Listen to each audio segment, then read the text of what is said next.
I am, let me share my screen now. Yeah, sure. I'm working for an IT company called T-Systems, as you can see. Our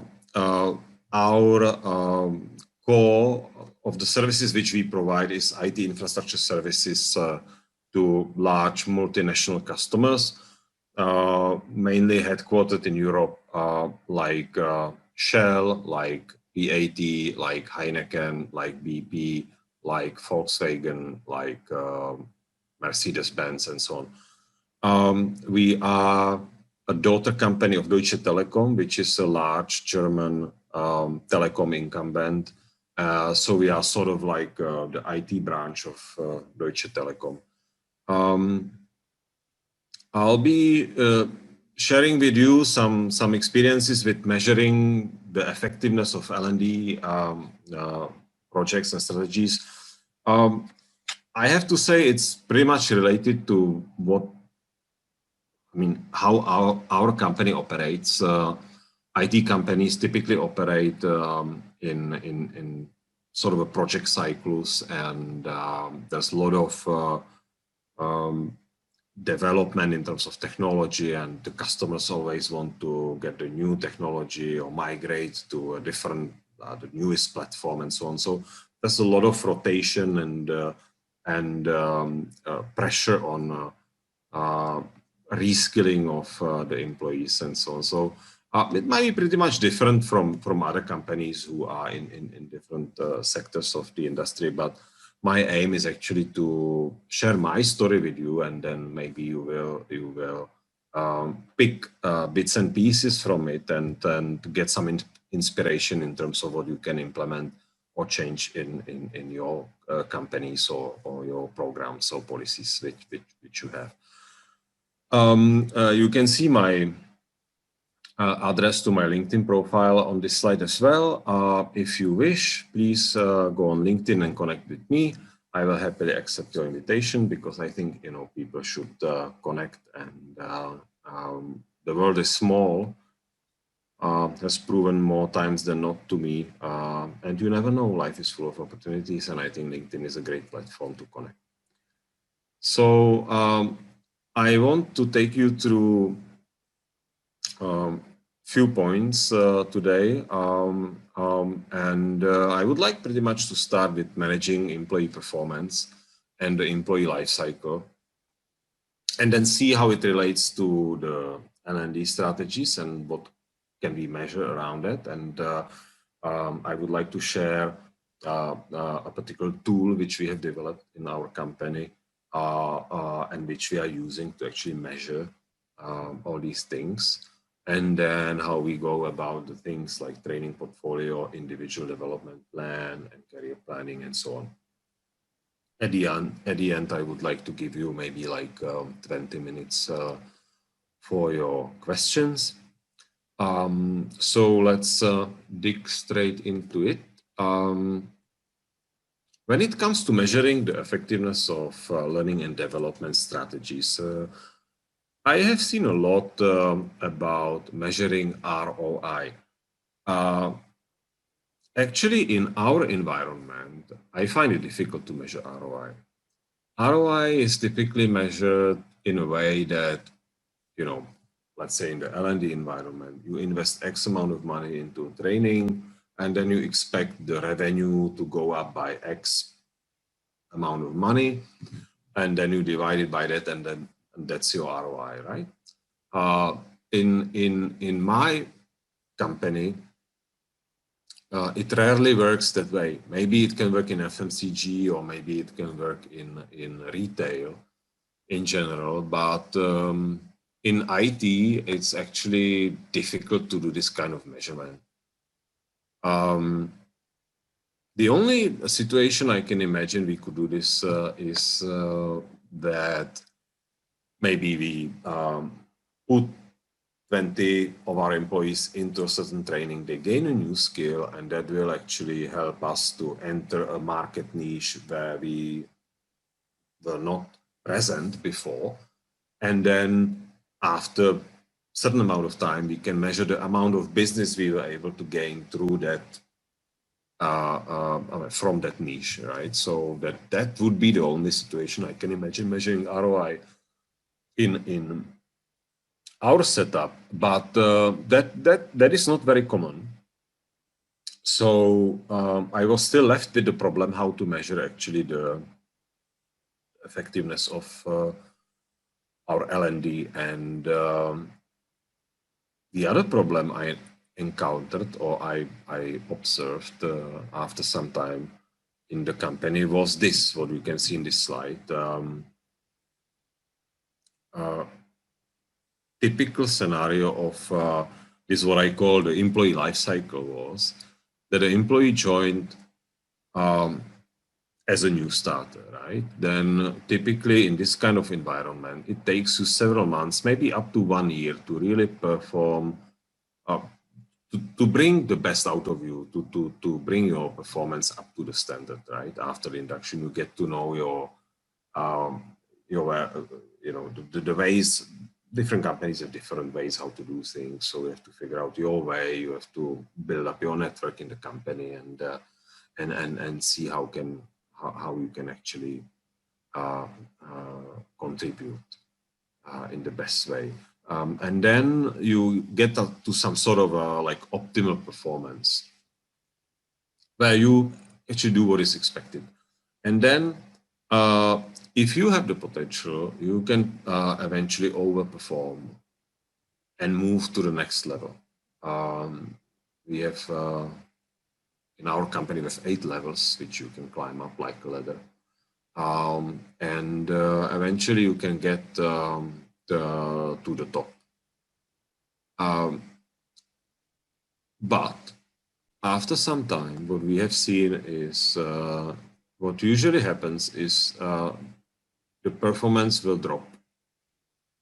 And then it comes to stagnation, and it can even went down to the extent that we have to get rid of the employee, or they just basically resign and burn out and leave the company. Sometimes they don't even reach the top level. They just reach the optimal performance, and then they fall into stagnation, and then they go away. Or they never made it past the induction phase, and they just leave the company. And throughout the whole time, we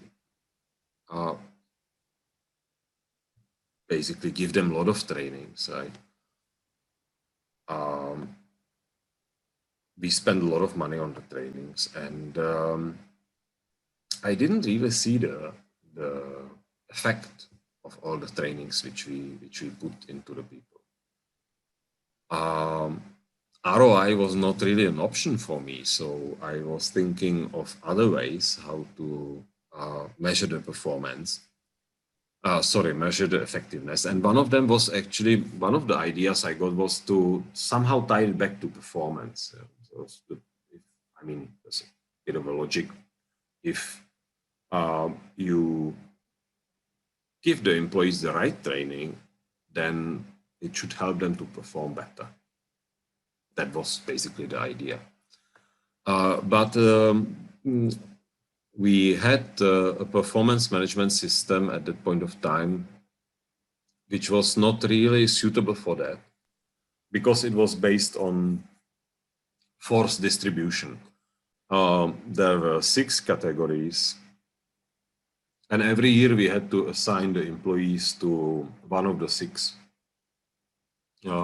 categories based on a certain percentage. So every year we actually ended up with like 60% of the employees in this category, and 40% in that category, and 5% here, and 10% there, and so on. So the picture was pretty much every year the same. So I could not really take the results and say like, okay, so this year we did this set of trainings and we spent this amount of money, and the overall performance of the organization improved by that percentage or by that amount. Because the performance was basically every time more or less the same, because there was a forced for distribution model. So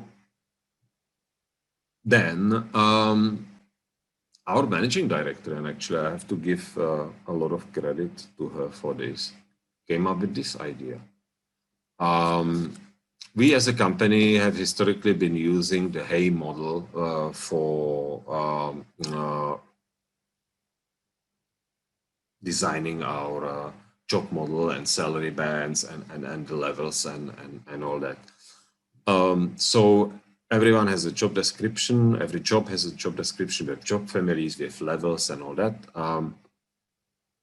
But the issue, what I described before, was that after some time we realized that the employees get promoted to a certain level and they can't perform anymore. And there was actually a certain group of employees that somehow petrified in the company, and they could not improve, and we didn't know what to do with them and how to actually show it to them. And the beauty of this system, which we developed, is that it actually takes the Hayes methodology to the next level, I would say, at least in my perception. First, we had to standardize and basically systemize all the job description we had. I think at that point of time, we had about 300 job descriptions for 1,200 employees, which was a little bit too much. And there were some obsolete job descriptions and overlaps and things like that.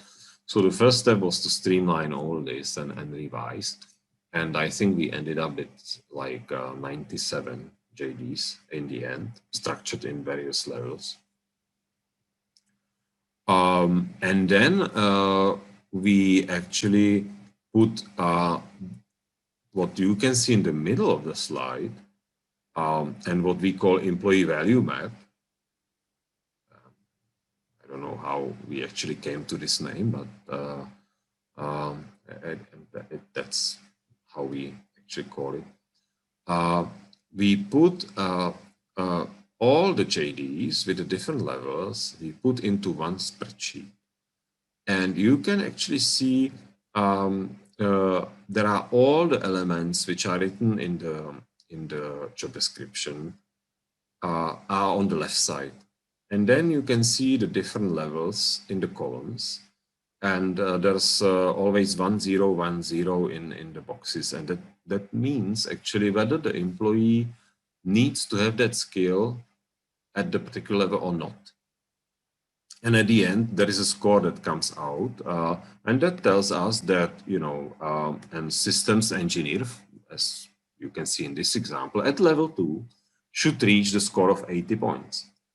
Then, when we do the evaluation, we actually evaluate each and every employee according to this, this map and see whether they actually reach the 80 points or not.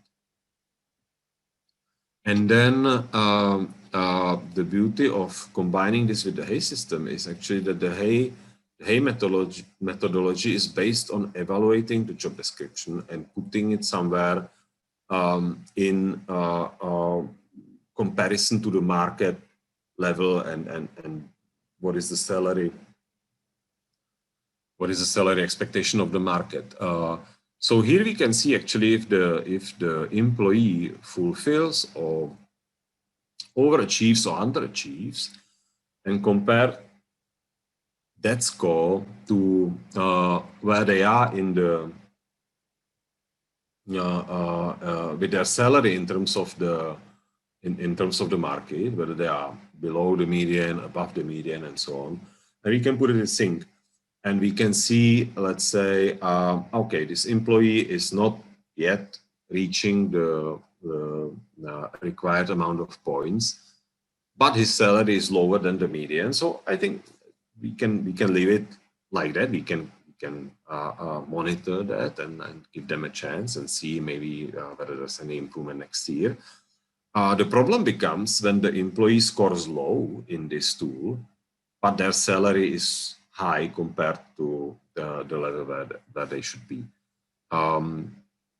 Vice versa, we have had examples also where the managers were actually hiring fresh graduates many times. And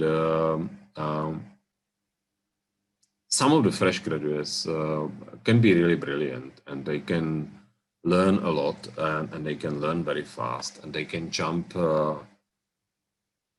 several levels in the organization within 1 or 2 years. But the managers kept them where they were. They were just charging their work as if they were at that level. So they were improving their financials on their cost center. But what happened was after some time, the employee resigned, and they joined another company and they got much higher salary. And then I was getting complaints from the managers like, oh, our salaries are not right. You have to revise the salary bands because XYZ just left and they got 50% increase in another company. There's something wrong with this. Actually, what was wrong was the managers, because they were exploiting the people. They did not allow them to be promoted to the next level because they wanted to encash the gap between the charging rate and the cost. So this what you can see is actually just an excerpt. There is much more to it than this. There are all the elements, the sentences from job description are there. Then there are the skills which the employee needs, technical, soft skills, and then what we call guiding principles, which is the company values, basically. So these are the 4 parts in the long spreadsheet which we have for each job, and this scoring system we put in place for every job family and for every level. Yes, it is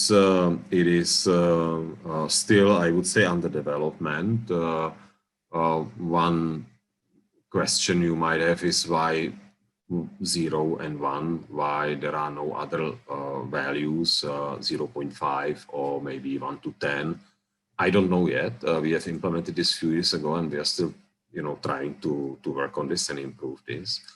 Then, of course, if you, the other objection can be that if you score 0 here, but you can score 1 here, is it interchangeable? Probably not. Then another methodological problem I have with this tool is that, if you follow this logic 100%, then actually the top leader, the managing director of the company, should know all the jobs in the company, because somehow this whole thing should form some sort of a pyramid, which actually never happens. But I have to say it works. I think the pros are higher than the cons. It works up to the mid-senior level in the organization. It doesn't work at the top. At the top, you have to find something different. But I think we have made quite a nice progress in managing our people and removing some of our problems by implementing this tool. Yes, also you can say it's still subjective because there is no objective KPI behind this. It's based on the assessment. It's basically based on self-assessment by the employee that has to be validated by the line manager, and there has to be a discussion between the two, and they have to agree on the rating.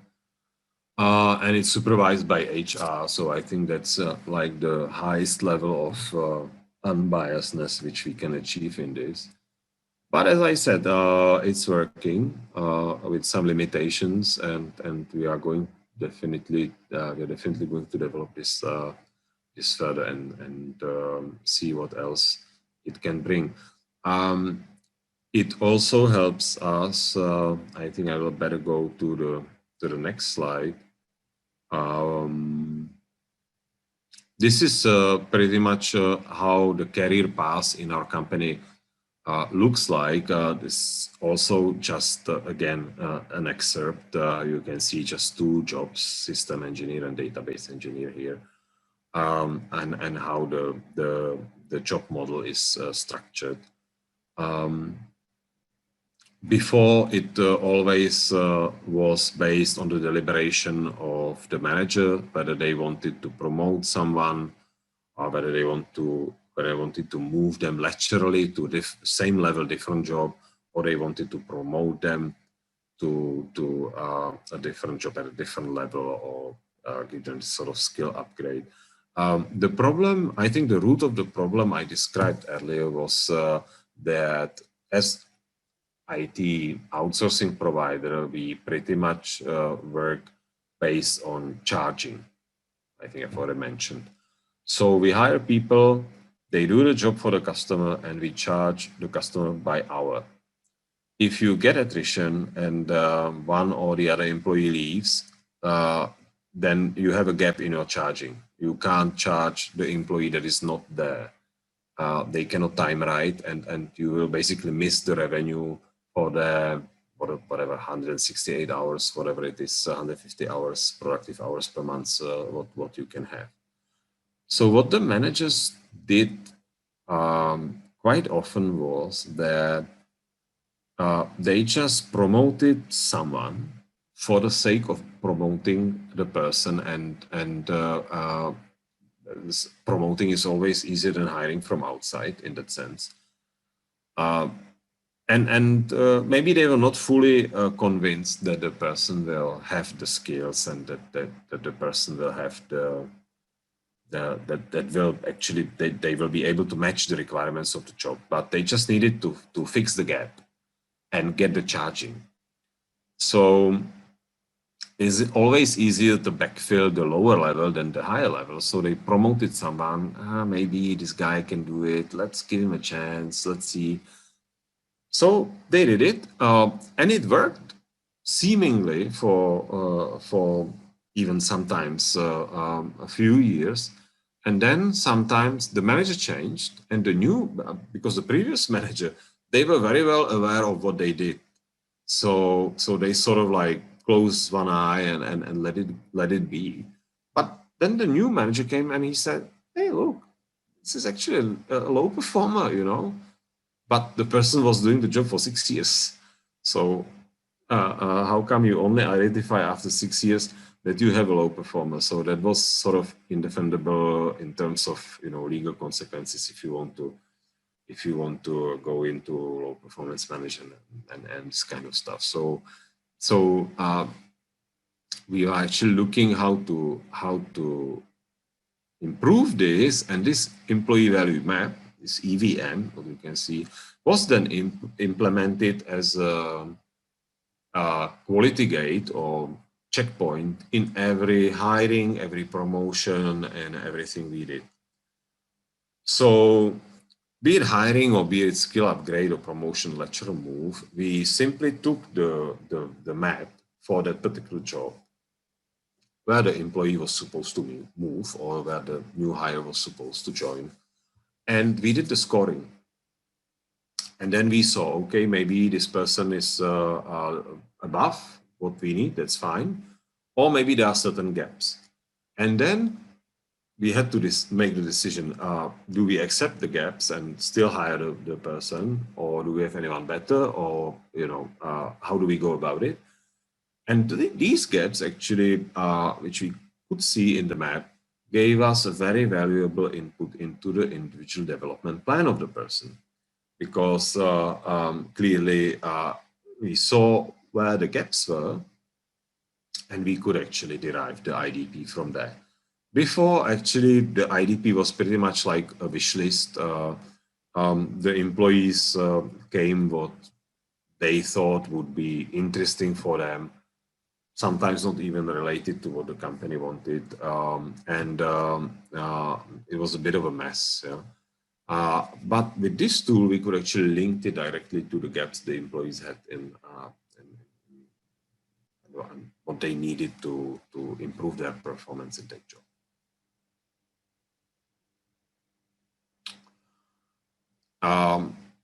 Now, how we define our training portfolio,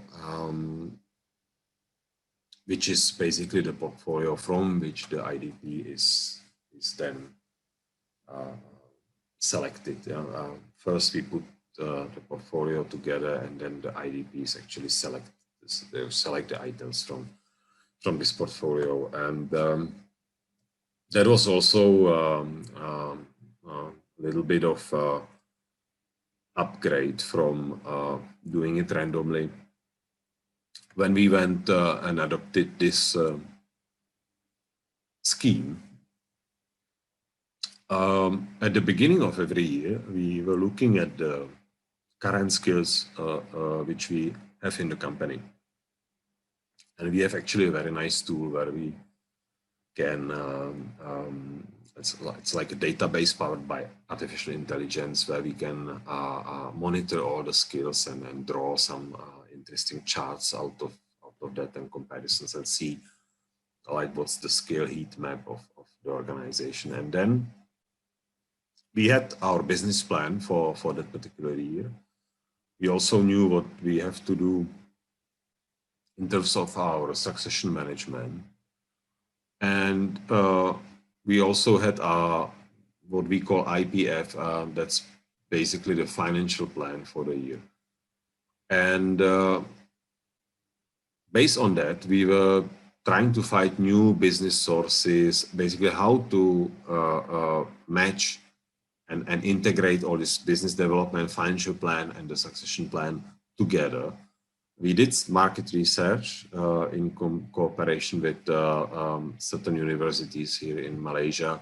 We were looking at the new technologies that are coming, new versions, new trends, new models of working, because in IT,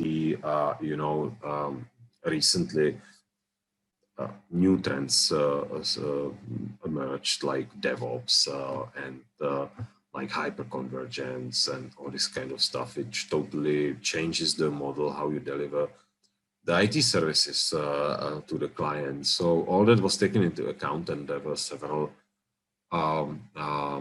rounds of discussions and revisions in the top management. And we basically identified, based on that, what are the core skills which we have, meaning the skills which we have currently now and we want to keep them for the future. What are the sunset skills, meaning technology that is going out of business and we don't need that skills anymore. And what are the future skills where we have to prepare and anticipate the future and train our people basically to be able to deliver what maybe the customer is not asking for now, but they will asking for that tomorrow. And the rule which we follow is that the core skills should be about 80%, sunset skills 10%, and the future skills 10% of the population of the organization should be actually reskilled into what we consider to be the skills that are relevant for the future. Once we had this skill definition done, we designed the training portfolio in cooperation with our training providers also. But the focus has clearly shifted to learning by doing. And I always wanted learning by doing be 70%. Social learning, which, as you know, is learning from others, learning from colleagues, 20%, and only 10% was left for the formal learning. That was also in line with the cost pressure we have got from our headquarters, where we had to come down with the G&A cost by 10% every year, and the training cost is a part of the G&A cost in our company, and it's not easy to achieve 10% savings year on year, as you can imagine. So that's basically how we designed the portfolio, from which, this is actually one example how the portfolio looks like in the end. You can see the various levels. I think this example is for our SAP unit. We are a big partner of SAP, and we run and maintain a lot of SAP systems for our customers. This is like the set of trainings every employee at a particular level should have, based on the portfolio definition as I showed you before, and then based on the evaluation of the map and cross-check throughout this portfolio, the employee is assigned to the particular training. Now that's pretty much like each and everyone's individual development plan looks like. You can see all the key elements there. You can see the gaps coming from the employee value map on the left side. There is the training on the job, social learning, formal training, and this is usually put together in a discussion between the manager and the employee around the first quarter of every year.